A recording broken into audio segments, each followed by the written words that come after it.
Assalamualaikum, halo YouTube, kembali channel Gadgetsung ini. Jadi di video kali ini saya akan bahas lengkap tentang HP Redmi Note 4X ini ya.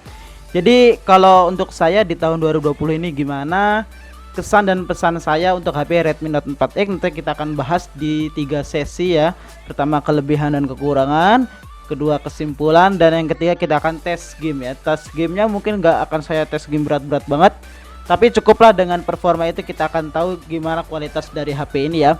Oke, langsung saja kita bahas yang pertama dari kelebihan HP ini. Entah kenapa kelebihan dari HP ini saya kira dari segi ini ya, dari segi build quality. Saya senang banget dengan build quality Redmi Note 4X ini yang beda jauh kalau disandingkan dengan Redmi 4A, 4X, 5A. Pokoknya itu beda jauh. Di sini memang bahannya aluminium nih, plastik aluminium, dan dia agak kuat gitu ya. Dan dia nggak gampang pecah, ini cuman dongkol aja nih kayak dekok gitu. Kemudian di samping sini itu dia menggunakan metal, jadi kayak kuat gitu, kayak kokoh gitu, dan digenggam juga enak. Jadi itu ya yang pertama dari segi build kualitinya mantap sekali dari Redmi Note 4X ini. Kemudian selanjutnya kelebihan yang kedua, saya senang dari segi layar ya. Mungkin sebagian orang nggak senang, sebagian juga senang. Jujur saya lebih senang layar yang lebar, yang agak besar gitu, daripada yang layar cuma 5,3 inci atau 5 inci. Itu sangat kurang sekali. Ya syukur-syukur paling minimalnya 5,5 inci ya. Apalagi kalau kita lihat di HP-HP zaman sekarang, kalau HP layar agak kecil tuh kayak gimana gitu. Karena rasio HP sekarang tuh rata-rata di 6,3 atau di 6,5 incian, dengan ya dipoles sebegitu rupanya ya. Oke, dari layar udah, saya kira dari layar. Kemudian selanjutnya saya senang dari embel-embel RAM 4GB, internal 64GB. Jadi kalau untuk dijual itu atau kita pasarkan lagi tuh enak gitu loh. Maksudnya kalau kita ditanya HP-mu RAM-nya berapa? 4GB, 64GB gitu kan, enak kita denger ya. Dan dijual juga enak gitu. Tapi saya ngerasa sih RAM 4GB ini nggak kayak biasa aja gitu loh, kayak RAM 2GB aja ya, nggak ada yang spesial banget. Cuman senang dari embel-embel RAM 4GB nya itu.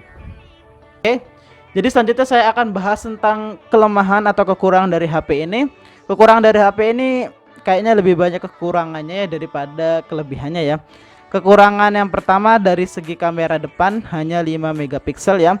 Kalau kita ngomongin 5 megapiksel, Sony kemarin yang saya unboxingnya Fujitsu F01H itu hanya 2,4 megapiksel, tapi hasilnya wow, itu sangat-sangat di luar ini sekali ya ekspektasi saya. 2,4 megapiksel tapi bisa ngalahin 5 megapiksel kamera dari Redmi Note 4X ini.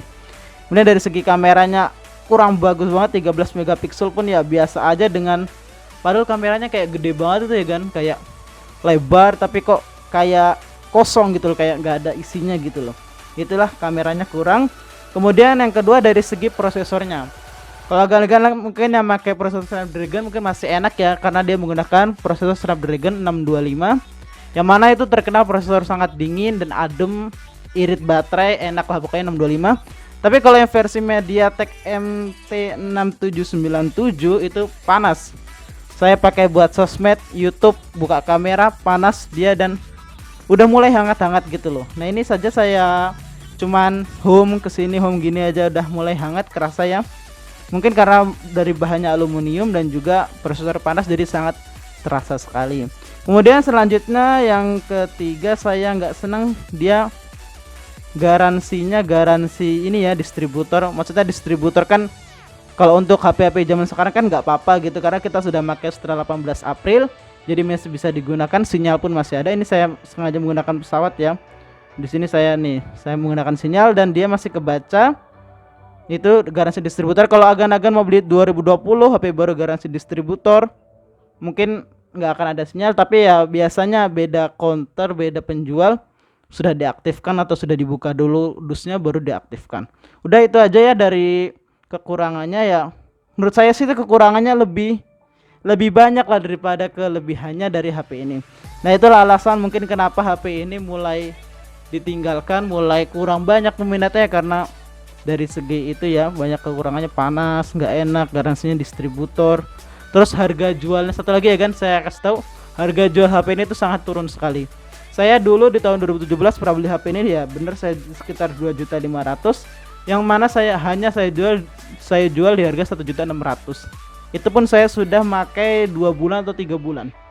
Saya jual anjlok ke 1 juta lebih, dan HP Redmi Note 4X ini memang harganya anjlok. Jadi kalau agan-agan beli di harga 700 sampai 900 masih worth it, tapi kalau udah 1 juta lebih baik jangan dibeli untuk HP ini. Mending cari HP yang lain ya, yang lebih worth it dan enak gitu ya. Selanjutnya kita ke kesimpulan. Jadi kesimpulannya untuk HP ini tuh worth it atau enggak, saya jawab HP ini worth it kalau harganya pas ya kan. Jadi kalau harganya tadi sudah saya bicarakan, kalau harga di bawah 1 juta dia masih worth it.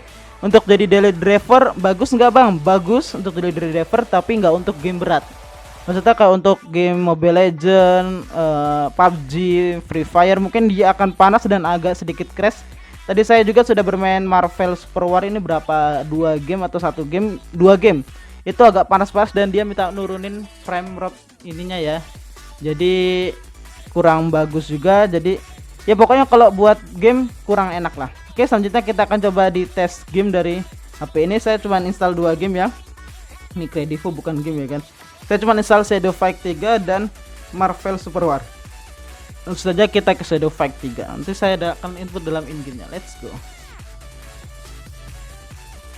Oke, sekarang saya sudah dalam game Shadow Fight-nya. Jadi saya ini sudah masih tutorial ya, cuman ya nggak apa, yang penting kita tahu kualitas dari ininya ya kan, dari hasil ininya. Ini suruh ngalahin kita bung. Oke. Lo bantingan lo.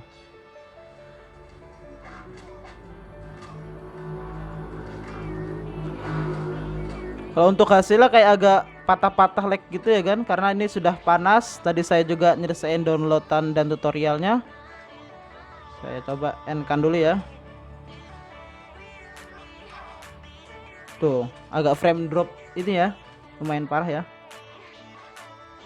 Nah, jadi kalau untuk hasil game Shadow Fight-nya kayak gitu, jadi ya saya nggak akan terlalu banyak panjang lebar, penting agak bisa ngeliat sendiri. Agak frame drop masih ada, panas pun iya. Ini saya ronde kedua ya. Coba diperhatikan sekali lagi untuk gamenya.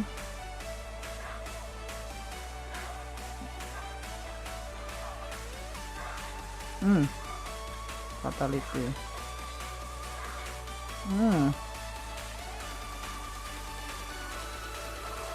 Wih. Waduh nggak nyampe. Kena bokongnya loh. Guys, gitu ya kan. Untuk Shadow Fight saya kira sudah cukup, karena ya frame dropnya masih ada dan hawanya nih, wah, pengen panas nih. Kalau saya ada pengetes suhu mungkin di kisaran 38 atau 39 lah, hampir 40. Shadow Fight udah, saya langsung lanjut ke Marvel Super War ya. Oke, nanti saya langsung dalam in game ya. Nih kita ada musuh lagi, kita hajar ya. Tapi Black Panther ini sakit ya, mirip-mirip kalau mungkin kayak Roger ya kalau di Mobile Legend ya. Nice. Kalau masih main enak ya, segame 2 game mungkin enak, mungkin di 3 atau 4 game baru kerasa agak lag dan frame dropnya. Di sini saya coba lagi. Wih, mati kita. Nggak apa-apa, kita coba lagi. Wih, kita mau ngejar ini. Mana orang tadi? Ini skill Black Panther gimana nih ultinya?